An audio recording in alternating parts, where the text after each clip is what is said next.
यो मेहमान छी की कहै छी भैया? हमर बहिन की कहलक से सुनलिए?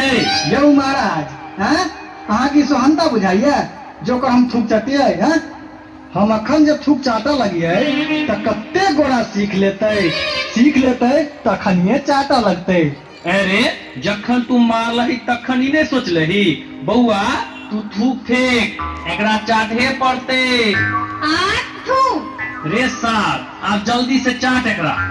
हे भैया हे, बहुते है, मन नहीं माने छे, नहीं समझते भैया। हमार विचार छे जब दुनू गोरे आधा आधा चाट लेती तो केहन रहते।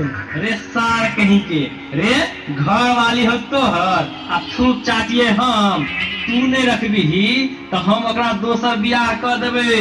थूक चाट नहीं तो तोरा मारते मारते सोच कर देबो।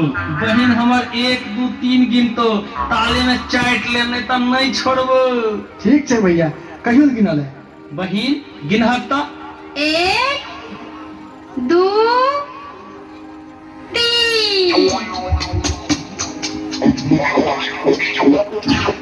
अब भ गेले भैया।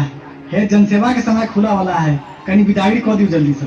हे बउआ अब तू जा, आइ दिन से जे मारता तो ओकरा हम कुट्टी कुट्टी काटिए देबे। जाओ बउआ जाओ, जाओ बउआ जाओ। ओ भैया, ओ भैया, ओ भैया, ओ भैया।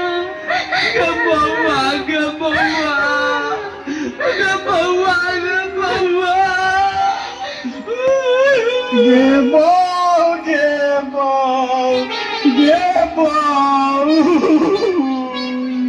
रे रे बेठुआ, हम कहै छियो ककरो बेटी बहिन के बिदागरी होय छे त कानै छे, आ तू कैला कानै छी रे?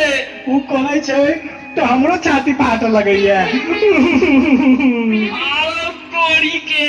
हे बहिन आप जा, बहुत देर भ गेल, जा। चलो चलो अपने सब चलो।